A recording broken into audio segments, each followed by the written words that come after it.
Follow the money. That's what I always say. You always follow the money. Yeah. This is Follow the Money with Mitch Moss and Pauly Howard on VSiN. Busy hour coming up. We're getting a plethora of props for tonight's action. We'll head back to Boston, Game 2, Celtics, Knicks. Brian Mahoney's at the game. Here, we begin talking some Major League Baseball and a little NBA as Jensen Lewis joins the program now, host of VSiN by the Book, 7 a.m. Eastern Time right here on VSiN, and he is on the Progressive Guest Line. Jensen, good afternoon. Good to talk to you as always. How are you? Good, guys. Great to see you again. Always appreciate being on with you. Back at you. You live in the city of Cleveland. Level of panic after last night's loss to the Pacers, and what are you hearing about Game 3? I know it's early on the heels of losing that game last night, but do you think they get a combination of those three players back? Yeah, I think at least one, if not two, and the hope would obviously be all three. And, Pauly, I think you said it, Stellaris, basically pukes over the side of the wall, but we can't get Darius Garland to, bandage up the toe and be able to gut it out there. So I think frustration overall, Mitch, is probably the biggest sentiment waking up today because of what the regular season looked like, what they did against the Heat. Okay, game one happens, so be it, but you're up 14 headed into the fourth quarter, and then, you're up 7 with under a minute to go. I mean, you have to get that across the line, especially when, Donovan Mitchell gives you almost 50 points. So there is a level of panic here that is much more escalated, but I think we wait maybe a little bit more till tomorrow once we get the workouts in Indianapolis and get a better idea of the potential to get maybe all three of Darius and Evan and DeAndre Hunter back. So unfortunate. They can't blow this, and I don't like their chances in Game 3. I can't believe what I'm watching, not only with Cleveland, but the rest of the league, where silly turnovers, missed free throws, and not boxing out in the last 30, 40 seconds of a game. I'd tell you what's fascinating too, guys, is when you look at teams that have played so well at home, and we think the Cavs and the Thunder, and I'm going to go back to the well on the Thunder and lay the points tonight. I'm probably going to get hurt and burned by that again, but that to me is the one part of the NBA postseason. I know JVT wrote about the home court issues for teams being able to cover and even win. But to me, there has to be an ultimate sense of urgency. If you're the Thunder, you cannot allow Denver to come in here and kind of have their way and just fundamentally not execute down the stretch, especially in your home court. So hopefully it is, Shea and company getting out there and absolutely laying the wood early. And then the Nuggets just kind of punt and get ready for Game 3. Yeah. All right. So I made a bet over the weekend in Major League Baseball. You're a former pitcher, of course. I did it because I'm buying in a little bit about a month into the season with the Mariners offense, and then I would expect at some point guys like Gilbert and Kirby will come back and join the rotation. At that point, I think maybe potentially watch out. But I also found like 33-1 on them, and other books had 16 and 20. So I thought, oh, that's a pretty good number. You wanted to take a peek at two different teams in the American League to win the AL pennant. Who are they and why? Yeah, I love the Mariners pick. You and I aligned right there because I do have them winning the American League West from the preseason. I'll give you the first one. That's the Rangers at 9-1. Hey, Brett Boone is not just going to come in day one and, oh gosh, everything changes. Okay, they can hit now. I do feel that they have yet to really kind of get everyone going. Right now, they got arguably the best rotation in all of Major League Baseball. Their bullpen has been pretty serviceable, but they're still lying in the weeds here offensively with guys like, Marcus Semien and Corey Seager. Jock Peterson, a very, very slow start. Adolis Garcia has started to pick it up a little bit. To me, that's the team that has the most depth from an offensive standpoint, that 1 through 9, when they're rolling, they can pretty much beat anybody in front of them. So they really stood out to me, Mitch. Also, for maybe a little bit more of a lottery ticket, the Minnesota Twins at 20-1. They can pitch. They will be in every game. It's just a matter of, can you keep Buxton Correa and Royce Lewis healthy? I think they have definitely some slug in them when that lineup is right. And to me, if you wanted to kind of jump in and maybe have some hedge opportunities, if they find their way into the postseason, I think the Twins, you can do worse than them in the American League, but I think the parity ultimately leads us to get to August, September, and still probably have 6 or 7 options to come out of the junior circuit. Okay, very good. How about Fade Brigade? Cleveland won today 8-6, but set this up for the audience, what we're about to see about what you think of worst rotations and why the Guardians are a bit of a fraud. Yeah, Pauly, Eno Saris from The Athletic doing a real deep dive for some of you geeks and stat heads out there. A lot more of the analytics data giving you an idea that perhaps some of the teams that you would think could be contenders by their record thus far have really a lot of fugazi, as you like to call it. The Guardians right now are the worst rotation as far as some of the underlying metrics go. And if you go to Fangraphs and you look up stuff plus, location plus, pitching plus, basically boil that down, guys. It's a more efficient way to objectively be able to grade out rotations and pitching staffs overall. So you can kind of see, if you're watching on VSiN.com, VSiN Watch app, this is kind of an idea of where some of the results may lend themselves. It's a more accurate predictor of what the future is going to hold. And to have that Guardian team at the top of that list, there is not maybe more than 2 teams, I think, amongst that group of 7 that could potentially make the postseason. So you obviously have the worst teams in Colorado and Miami. The Athletics, I think, maybe heard from more so than others because I think their offense has a bit more firepower. But to me, I think it's been a lot of smoke and mirrors from this Guardians rotation particularly. Not a playoff team is what you're saying. I wouldn't think so. At this point, I don't know if that back half of the lineup, Mitch, scares you. Maybe doesn't even scare me to go get 3 outs.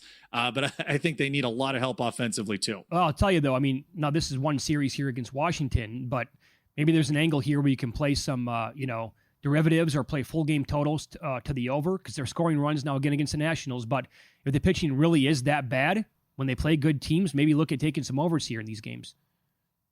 No doubt. And that upcoming series now over the weekend at Progressive Field against the Phillies may be a great spot. If you're looking at Philly team totals, that might be a spot on Friday night. Gavin Williams probably going to get the ball that first game. Tanner Bybee has actually been better. He goes against Ranger Suarez on Saturday. But you're right. Definitely a lot of angles to be able to attack this Guardian pitching staff. There's some great seasons going on by now from individual players. How are you playing Schwarber props with the on-base 41 games in a row and obviously all 35 this year? I love him again tonight when you think about where those opportunities will be, Pauly. Just knowing the Rays and where left-handed hitters really benefit there at George Steinbrenner Field, knowing it's the exact dimensions of Yankee Stadium in the Bronx. Anytime you can target guys with slug there, that's what you want to do from the left side. It's been a remarkable stat there that you mentioned, Pauly, going all the way back to last season. He has just been a force to be reckoned with. May traditionally is a great month for him in the power department. Just a couple of years ago when he hit, 20 bombs in the month of May, 20 plus, I believe. And so I think Schwarber, a guy where you're looking at that Philly offense, waiting for them to really kind of take off here a little bit. They've also been lying in the weeds, but I do think the Phillies will definitely be heard from here in the coming months. All right. How about same division, different team? The Mets right now lead the Diamondbacks 1-0, and they have that run courtesy of a Juan Soto solo blast. Yeah. So are you betting him on a daily basis, or are you looking at him maybe in the MVP market? Certainly, and a lot of ways to go with him. Really an intriguing market for the National League MVP, guys. Wide open still, and we're waiting, obviously, for Shohei Ohtani to ascend to the mound, and I would assume that if he does what he normally does, then it's going to be hard to run him down if he continues his offensive onslaught thus far. But if you wanted to take, and it's crazy to say this out loud, guys, a flyer on Juan Soto at 16-1 to win the most valuable player in the National League, I can offer you far worse options. So I think for him, knowing that Pete Alonso, and I think you guys have talked about it throughout the week, Pete's been off to an unbelievable start, especially in a walk year. There's going to be some regression there from him. And when that happens, that's usually when a Juan Soto type ends up taking off and carrying an offense. So he's in that sweet spot in the order two, behind Lindor, in front of Pete. And so I think a lot of opportunities to be able to buy in while that price is where it is. I'll say this, Will Hill hosting here on the network going back to last year. And if Will, you're listening, you can correct me if I'm wrong on this. It was around maybe this time of year when Aaron Judge was not off to a great start. And he came on and he said, you might want to buy low right now on Aaron Judge at 16-1 to win the MVP. And eventually he just obviously took off and he ran away with the award. And again, there's a guy to target tonight. You talk about specific matchups, Judge 2 or more total bases. And if you want to take a home run prop on him against Dylan Cease, great career numbers. Of course, the prowess that Judge has shown already out of the gate there at Yankee Stadium. So no doubt about it, would definitely look at him, for those day-to-day props when he's playing at home for sure. I noticed that based on what happened yesterday in Colorado, there was a rain-out between the Rockies and the Tigers, and they play a doubleheader now tomorrow, not today. I thought for sure Scuba was going to go tomorrow. Yeah, I thought, yeah. It looks like they're going to push him to Thursday. Yeah. Or check that on Friday, which is going to be a weird spot for him. I wanted to see like the Tigers laying $6 against the White Sox in early May. But unfortunately, we're not going to get that opportunity. There's time. There's time. They're on pace for 133 losses. This is nuts. I've never seen anything like it, guys, period, from White Sox baseball last year. My former teammate, Grady Sizemore, I even told him, I said, when he obviously took over as interim manager, I'm like, I don't know how you're doing it, man. And fortunately, guys, really rallied to play for him. But this year for Will Venable and company, it is just a tad better, not much. But the Colorado situation, guys, we didn't think it could get worse than last year. It's unbelievably bad the way they're going right now. That's well said. You thought that was going to be rock bottom for any team ever in baseball. And here we are 1 year later, and it's worse. Yeah. So, yes. All right, Jensen, great talking to you, man. Good luck tonight and this week. We appreciate that. Thanks, guys. Talk again soon. There you go. VSiN by the book, 7 a.m. Eastern time, right here on VSiN. He joined us on the Progressive Guest Line. Giants won again. 22-5 against righties. And 7-0 when Ray starts. This is a very good sign because the Cubs have been mauling left-handed pitching all year long. So that tells me Robbie Ray is like back, baby. Yep. Hell of a job. And I knew there was more NFL news. My damn computer wasn't working. A year ago, Jacksonville gave Gabe Davis $40 million. They got him today. Yeah, good job. How about that? Good job out of them. We will update the MLB scoreboard coming up, and I do have a bet in that Rockies-Tigers game. I'll tell you what it is coming up next.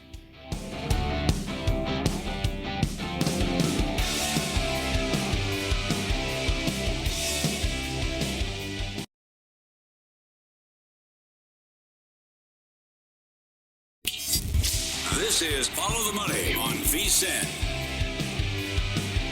Thanks to Gary on X. By the way, you can always post at us at VSiN Live and Mitch Moss Radio at Pauly Howard, reminding me that Rico Dowdale is on Carolina.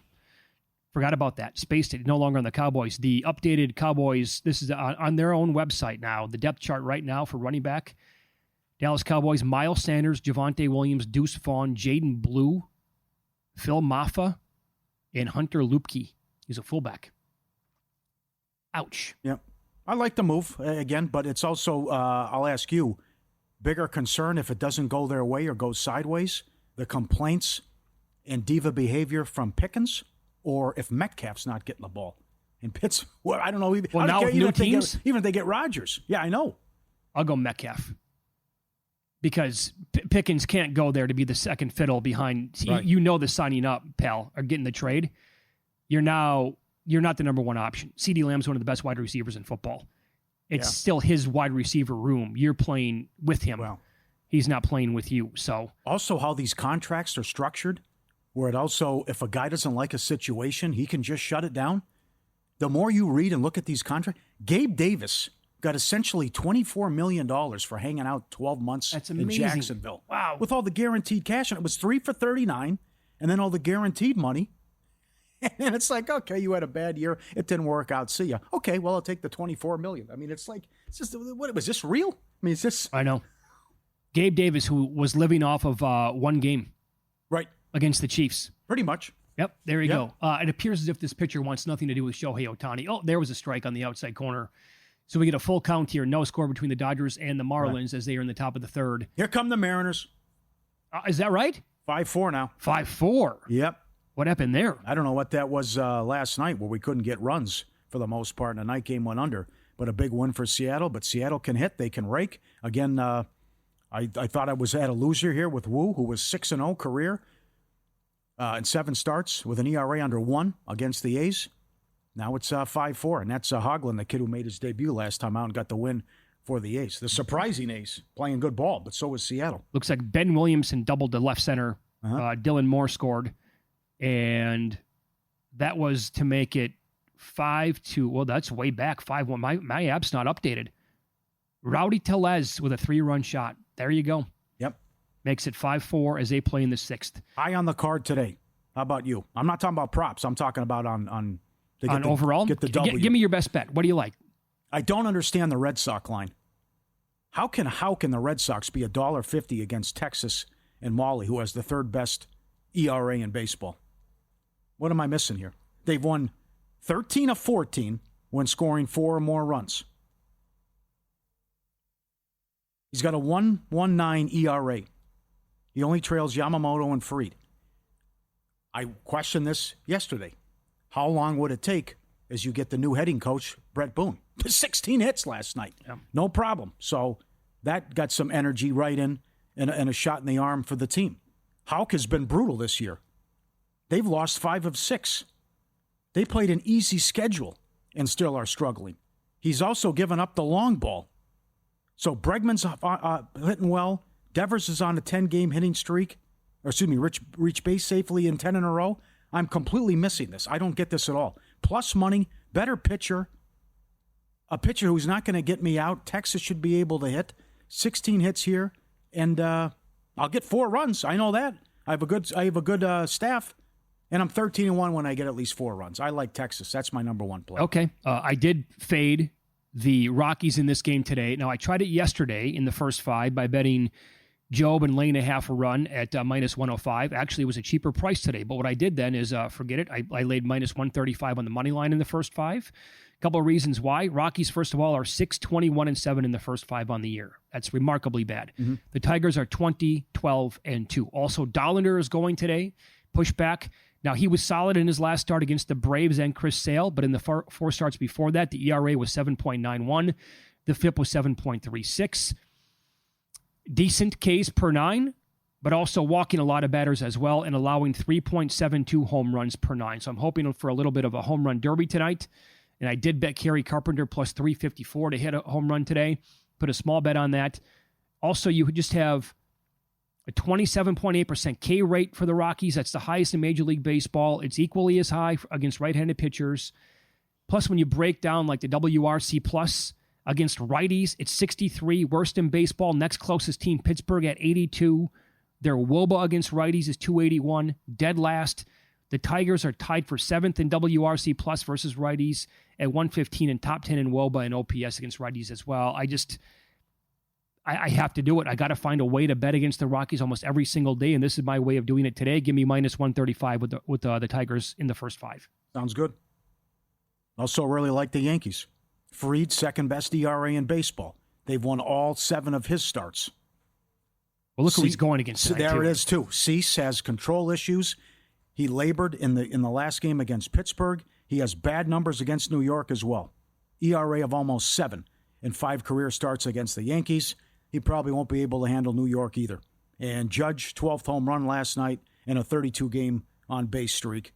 I think it's all about Fried and the Yankees. You can get plus money on the run line tonight in this one. And sorry about that, too. I mean, San Diego's bullpen blew up. How about Best that? bullpen in baseball. They were atrocious yesterday. And how about we come back with the Phillies? Schwarber riding a 41-game on-base streak. You can play his props. The run he's on, Tampa's lost 9 of their last 10 home games.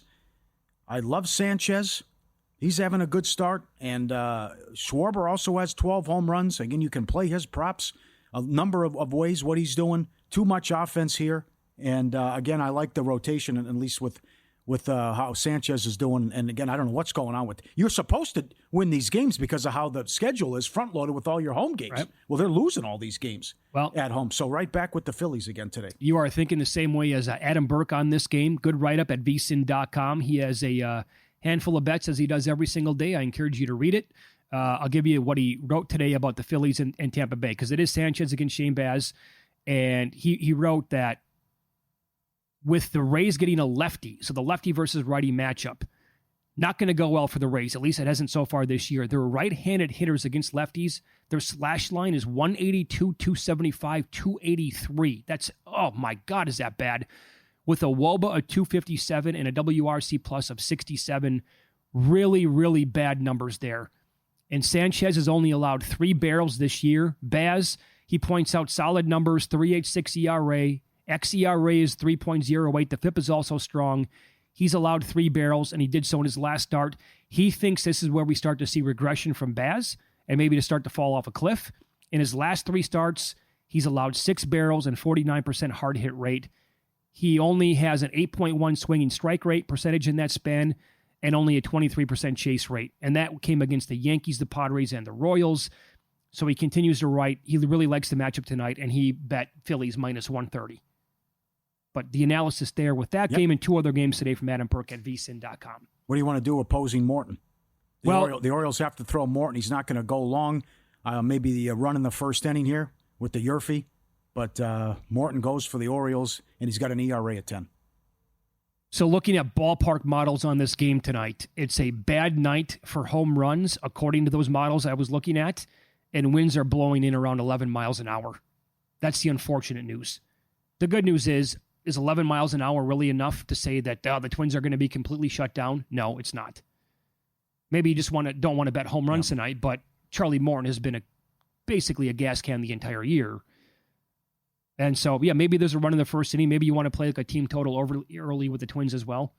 Maybe like in the first 5 or something like that. Hey, they were hitting last night, Buxton a home run. And that was a pretty impressive performance. Lopez had, 11 Ks in that game? So. Got to take the Royals tonight, too. $1.05 on the run line. They are 16-1 in their last 17 against the White Sox. Waka is 4-1 with an ERA of 1 in his last 5 starts against Chicago. You also want to play Witt props. I recommended a home run earlier. 10-game hitting streak against the White Sox. He's hitting 580. 580, what he's doing. Wow. He's also hit safely in 15 of the 16 games against the AL Central. He's been awesome. They're playing great ball. They've won 16 of 17 against them. They've won 13 of 15 overall. They have the most wins since April 20th. And I'm $1.05 on the run line against this awful Chicago team. Mm-hmm. That's another one, too. Well, you have, by the way, most wins in May at this point. The Giants, with the win today, they have 5. The Cardinals have 5. The Guardians have 5. And the Royals also have 5. 4 teams currently tied. Of course, some of those teams, well, the Royals anyway, they can take over the lead tonight with another win. And you liked them. And they were like 40 or 42-1. Yep, easy schedule. All those are our best bets. Get the G-Bank Visa Signature Card today. Most credit cards, street sports books, and gaming transactions as cash advances, even when you put your own money on the card.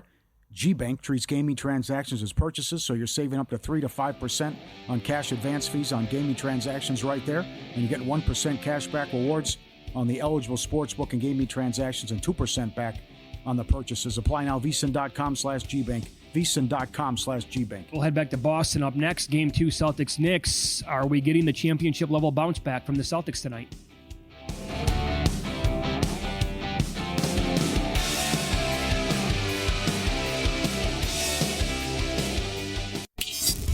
This is Follow the Money on VSiN.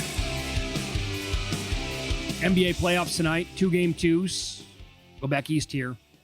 We'll talk Celtics, Knicks, Brian Mahoney, good friend of the show. Been covering the sport for a long, long time for the Associated Press. He joins the program now on the Progressive Guest Line. Brian, always a pleasure. Thanks for the time today. How are you? Hey, I'm good. How are you guys doing? Doing really well. What were you thinking watching Game 1 when the Celtics put up those 63s? They were not going in, but you know what? They just kept chucking and chucking, man. Yeah, I mean, my thought was the Knicks better win that game because no team will ever shoot that poorly again, you wouldn't think. And, if the Knicks had lost that game when the Celtics, missed NBA record for 45 3-pointers, that almost feels like a second loss. I mean, that's hard to come back from. So to the Knicks' credit, they went out and got it. And, they'll have to, I assume, get the rest of these without so much help from the Celtics. What do you think of things from the Boston standpoint that if you're wide open, okay. But in a tie game in the fourth quarter, taking step-back contested threes and not being aggressive and going to the basket, that's what didn't make any sense because they were 2 of 15 from 3 in the fourth quarter. Yeah, and they were probably just as bad, if not worse, in the third. So the pattern was developing. And yes, I mean, it's one thing if you have nothing else you can, there is no plan B, but these are an NBA champions. There is a plan B, a plan C for them. And at some point, you got to go to it. Jason Tatum is one of the top 5, 6 players in his league. He's got to have something besides shooting that step-back contested 3. I mean, Jaylen Brown has been a little hurt with his knee. Maybe he doesn't have the same lift right now, but, Holiday was just hurt. Maybe they don't have the confidence right now in their driving ability. But obviously, you got to find something else because that just wasn't the way to go. Mm-hmm. Where do you think the points are coming from tonight for the Knicks other than Jalen Brunson? Can you expect that kind of a game again from OG Anunoby? Is Towns going to show up in this series and give him like 25 a game moving forward? Who is that other guy going to be other than Jalen Brunson tonight? Yeah, I assume Towns will play better. That was a really bad night for him, Mitch. But, Anunoby's a real key for them. I really believe when you watch their games, if Anunoby is their best player and sometimes even the best player on the floor, they look really good. If he is scoring besides defending, sometimes he has such a responsibility defensively. His offense doesn't come at all. But when he plays like he did in that second half, go back to game 1 against Detroit, they're just a totally different team. So if they get that, then they got a shot at this. Did some people say you were too hard on Cat on social media? I actually thought you made good points. But what did you think of your assessment of Cat's performance? Well, luckily you like what I say, but a lot of people don't. Okay. But, I thought looking back at it, maybe I sort of, it didn't read exactly the way I meant. I didn't mean to say the guy was, awful player. He was having a really bad night. And I thought that it was sort of, taking something out of the Knicks. And when he went off the floor, I thought they sort of picked up their level. They need to see him play well. And, if he plays that poorly again, it's hard for them to think they do have enough points coming from the rest of the team. Right. Do you think the rebounding is going to be there again from him tonight? He had 13 in that game. He had really good rebounding numbers against the Celtics over. And this is a betting question because I want to bet him over 10.5. And he had an awesome stretch this year where he was going way over that number. But also, Brian, I'm a little afraid that, the foul trouble is going to show up again. What did he have, 5 again the other night? That guy, man, he just fouls all the time. Yeah, and it's a real risk, Mitch, because obviously the way they're switching on defense, he had to pick up Tatum or Brown a lot, and they were going kind of straight line drives at him. So that is a risk. On the other hand, Mitchell Robinson, they were going to the hack-a-Mitch, and he was missing him so badly, they're going to have to take him off the floor, maybe play Towns more minutes. So if he doesn't get the fouls, he'll probably play more minutes than usual, and maybe those rebounding numbers will be where he wants him to go. OG is so good. How about his performance too? And if he can continue that, maybe he won't hit that many threes and give you 30+ points. But he was phenomenal in game 1. He really was. And when he got to New York, last year, he was looked at as a guy who was a great defensive player and hit some threes from the corner. But when he puts the ball on the floor, he's athletically so good. He is way beyond where he was when he got here and way beyond what I think even they hoped he might become this season. Higher scoring game, totals 211. I would think so. I think the numbers will go up a little bit. Again, the Celtics can't be that bad. If you throw a couple of these threes in, even if it's not a good shooting night, it's got to be better. So I would expect a higher number this time around. Okay. Is Tibbs safe now? It's certainly he's in a better situation. No one really knows if he was in that much trouble or isn't that much trouble. But you can't look at it and say he wasn't prepared. The stuff he did in game 1 certainly worked. So, if they get stomped 4 in a row from here, who knows what happens? But I think right now it's a hard case to say that the coach is the problem based on what we've seen through, one round and game 1. Yeah. I feel I have to ask the question, though, too, based on how crazy things have been in the last month around the league, right? I mean, Malone won a title 2 years ago and they whacked him. Yeah, no, you're right, Paul. I mean, the changes are being made. They're changes where, you say, okay, whoa, are they sure? Even Memphis, that was a guy who had a great couple of years run over there, Taylor Jenkins. So, yeah, I mean, some of these moves are being made and they're questionable moves. But, yeah, you could see where they would want to change things up anyway. But I think Tom Thibodeau has the support of certainly Brunson and a lot of his other top players. Well, Brian, we've certainly had some shocking results so far in the second round in the playoffs. I mean, look no further than the other team that we thought was going to be playing Boston to go to the NBA Finals, and the Cavaliers are down 2 games to none out of the Pacers after losing again last night. Are you hearing anything yet about the status of those 3 players who missed last night? I know the game's a couple nights away now, but anything yet that you're hearing? I have not yet, Mitch, and a couple of those injuries were pretty hard. I mean, that was a hard fall Hunter took. You hope he can, for Cleveland's sake, shake that off quickly. Garland's got an injury that's, it's tough to get over that and play the way he needs to play. But, obviously one of the things that makes Cleveland who they are was the great depth they have. Without that, they're just not the same team, unfortunately. What do you think of Minnesota Golden State with Curry out at least a week, and then he'll be reevaluated? I just don't see where Golden State gets enough points. if Minnesota helps them the way they played so poorly defensively, yeah, Golden State's a great defensive team and they can win a game in the 90s. But if Minnesota plays better, they should be able to get to a level that Golden State just can't get to. Yeah, they just don't have any real firepower outside of Curry and sometimes Butler. They got to, the T-Wolves have to win the next couple of games, right? With no Curry, they just absolutely have to. They got to take advantage of this now when they can. Oh yeah, you're absolutely right. I mean, if you lose that series, or even if you're not ahead when he comes back, he comes back. There's just no excuse for that. You are the better team right now, and you have home court advantage still if you go get one in Golden State. So yeah, this is a chance Minnesota can't let get away. And then how about the other one then? Like, how much stock overall, and again, you've been covering the sport for a long, long time. We're talking to Brian Mahoney from the Associated Press. A lot of talk with Oklahoma City, still very young. They lost that series as the 1 seed last year to Dallas when they probably should have beaten them, and not gone 6 games and losing like that. And now they blow the game like they did in game 1 to a team that recently won the championship. They're veterans, obviously. They have experienced players. And now OKC has to come back and win by double digits tonight, according to the point spread here, Brian. Yeah, I was surprised by that the other night. I thought Denver was going to be out of gas after getting out of the first round. I thought Oklahoma City is just better than them overall. And so that was one that they're going to, regret letting get away. Obviously, they should have won that game. Maybe it is the rust. They haven't played a ton. They swept that first round series, had a lot of time off. Maybe they just weren't totally themselves. But there were some concerns there. Obviously, the physicality that Jokic brings. Again, Holmgren and Hartenstein in the middle are not huge guys. He was kind of banging around in there. So there are some concerns, but I do think Oklahoma City still finds a way to get through this. I think they're a better team top to bottom. You can follow Brian on X. He is at Brian C. Mahoney, covers the NBA for the Associated Press. Enjoy the games tonight, Brian. Thank you for the time. We appreciate that. Thanks, guys. Take care. Thank you, sir. You too. And he was on the Progressive Guest Line. Can OG do it again? He's 11-1 for most threes tonight. What's he for most points? Got that in game 1, dead heat with Brunson. He is 25-1.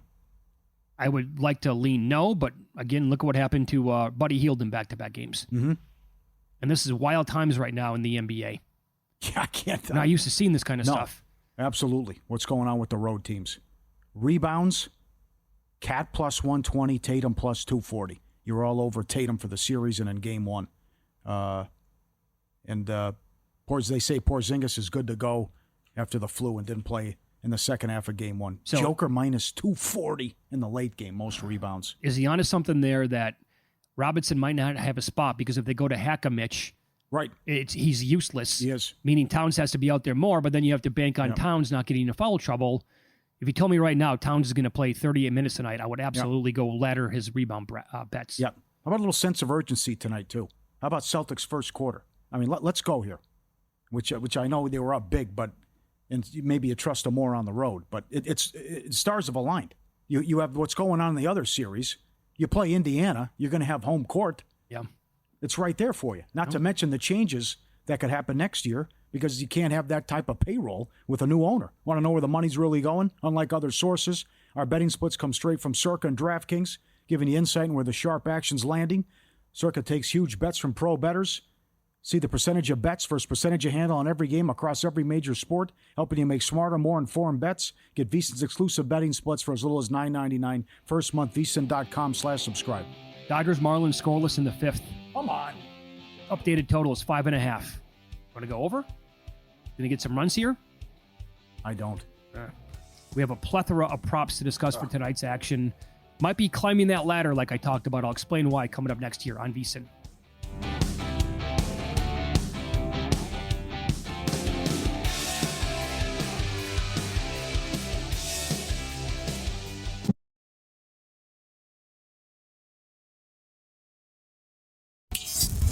This is Follow the Money on VSiN.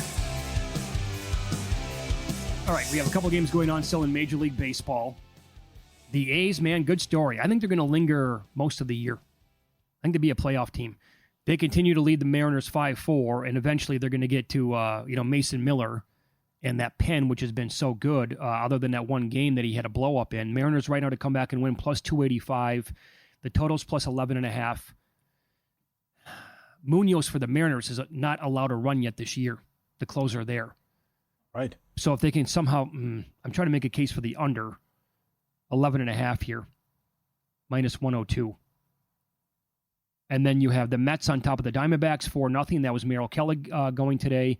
And the Dodgers are getting nothing off of this kid, Balazzo, for the Marlins. Scoreless, they play in the 5th. Come on. After what happened? You lose last night? Can't get anything going today so far? Disappointing. South Beach? It's like going to play the Miami Heat. flu? Miami flu? Kendrick Perkins? Miami flu's real. It's undefeated. Yeah, absolutely. That Texas game goes at 3:40, by the way. Rangers Dogs against the Red Sox. Okay. Hockey, there's a lot of props here. And I know you want to eat it up as well. But I figure it's going to be a high-scoring game with Florida and Toronto. I don't expect much from Wall. I don't trust him. Bad break with Stolarz. He also will be no suspension to Bennett, that they said as well. Berube said he's doing okay. Maybe he's back from Game 3. In any event, plus 120 in regulation for Florida, but also with the player props. Nylander's been great. He's minus 195 to have a point. His shots on goal prop is 2.5, over minus 140. 2 goals in the last game. First goal was 14-1. 2 goals was 16-1. We're getting carried away with some of these with the markets. As I mentioned earlier, Matthews is as low as plus 130. But I don't mind going the first 10 and certainly like the first period over and the Panthers in this one. And I think you have to come back with Rantanen in the late game against the Jets. Dallas team total over 2.5. St. Louis had no problems against Hellebuck except one game, which was Game 2. Their team total went over 6 of the 7. The games went over 6 of the 7. And his issues, again, well documented in the playoffs. Stars over 2.5 team total. Rantanen to have a point, minus 190. And you can go assisted plus money or his shots on goal as well. You said game time decision. Robertson is listed with the props, but the Winnipeg Jets tweeted out that Scheifele is going to give it a go for the Jets. And we'll see what happens with Robertson. So it looks like he's playing, and Dallas got good news there. They've lost 8 straight game ones. I'm trying to put together a team total parlay here of the Stars fading Hellebuck again, going over 2.5. Now you got to pay some juice on that, but parlaying that with the other game and the Panthers going over 2.5 as well. Going against Wall, who I'm with you, I think it's a downgrade from Stolarz. Oh, he was bad coming in. So I already bet the Panthers over 3 for the team total at minus 118. You can find 3.5 as high as plus 145. At least that's what I could find earlier today. He's got to prove it to me. And I thought, getting to 4, that's a big number. But if they do, that's great. I win my bet. If they don't, and they land on 3, I'll gladly take a push there. So, and you can find like these different numbers and the index props at several different books.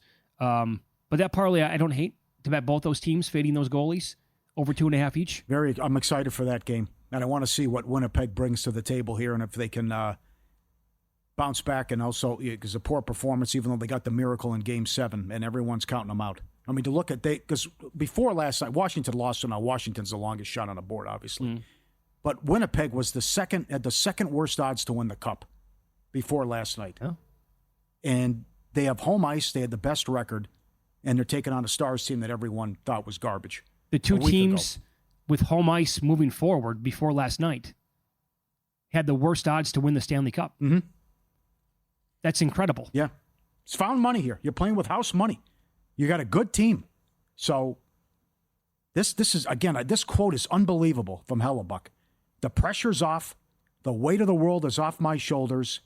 It was a mental grind of a series. This is a second chance for me. Okay, so based on that comment then, tells you he might be oozing with confidence now, feeling really good about himself. Got out of the first round, big win. Yep. So what if he comes out tonight and he's awesome? Will that change your mind at all, or is that going to be, the Jets were at home? No. Game 1, Dallas has their issues, and we continue to bet against them, and especially when they go on the road. Yeah, there might be this angle, issues. right? There's road issues. There's playoff Hellebuck, which has been atrocious and a completely different goalie. There's also road games where he can't even get through the game. He's getting pulled in most of these, and he's given, 10 of 14. He's allowed 4+ goals, whatever it is. He was pulled in every game in St. Louis. Yeah, I would say that if you bet against him tonight and he's really, really good, be patient because that spot might be to come back and bet against him again when he's on the road. That might be the real angle here. And if it's a 2.5 again. 3-1 regular season against Dallas, .965 save percentage, a 101 goals against. He was unbelievable. But 8 games under 500 career in the playoffs. Do you have a strong shots on goal tonight?